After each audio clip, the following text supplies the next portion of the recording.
Welcome to my channel চাকরির সন্ধানের তরফ থেকে সকলকে স্বাগত জানাই। সকল বেকার চাকরি প্রার্থীদের জন্য আবার একটি বিরাট বড় চাকরির আপডেট নিয়ে আমি চলে এলাম চাকরির সন্ধানে। এবারে রাজ্যে অ্যাসিস্ট্যান্ট সাব ইন্সপেক্টর পদে নিয়োগ করা হচ্ছে। প্রচুর শূন্য পদে কর্মী নিয়োগ করা হবে। 836টি শূন্য পদে কর্মী নিয়োগ করা হবে। সম্পূর্ণ বিনামূল্যে আবেদন করতে পারবেন। এমন সুযোগ কিন্তু হাতছাড়া করবেন না। এই ভিডিওটিতে ডিটেলসে সব কিছু বলে দেবো, কেউ কিন্তু স্কিপ করবেন না।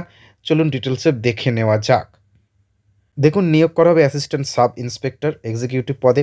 মোট 836টি শূন্যপদ আছে। প্রচুর শূন্যপদ আছে। সাধারণের জন্য সবথেকে বেশি 649টি, এসসি 125টি, এসটি 62টি। ওবিসি ক্যাটাগরি প্রার্থীরাও আবেদন করতে পারবেন, তবে কোনো সংরক্ষণ থাকবে না। যোগ্যতা: এই পদে আবেদন করার জন্য আবেদনকারী প্রার্থীদের যে কোনো স্বীকৃত বিশ্ববিদ্যালয় থেকে গ্র্যাজুয়েশন পাশ করে থাকতে হবে। বয়স সর্বোচ্চ 35 বছরের মধ্যে। 1 অগস্ট 2023 তারিখ অনুযায়ী বয়স হতে হবে। এসসি এসটি প্রার্থীরা সরকারি নিয়ম অনুযায়ী বয়সে ছাড় পাবেন। নিয়োগ করা হবে রিটেন এক্সামিনেশন, ওএমআর সিবিই মোডে, physical standard test PST, physical efficiency test PET, medical examination.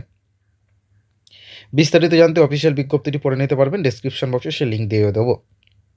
আবেদন করতে হবে অনলাইনের মাধ্যমে। প্রথমে www.cisf.gov.in ওয়েবসাইটে যেতে হবে। তারপরে রেজিস্ট্রেশন করতে হবে। অনলাইনে আবেদন ফর্ম ফিল আপ করতে হবে। তারপরে সমস্ত প্রয়োজনীয় ডকুমেন্টস স্ক্যান করে আপলোড করে দিতে হবে। তারপর সব শেষে সাবমিট করলে আবেদন সম্পন্ন হবে। আবেদনের শেষ তারিখ 20 ফেব্রুয়ারি 2024। ডেসক্রিপশন বক্সে লিঙ্ক থাকবে, আবেদন করে নিতে পারবেন। নেক্সট আপডেট নিয়ে খুব শীঘ্রই হাজির হবো। সকলে ভালো থাকবেন, সুস্থ থাকবেন। জয় হিন্দ, বন্দে মাতরম, জয় জওয়ান, ভারত মাতা কি জয়।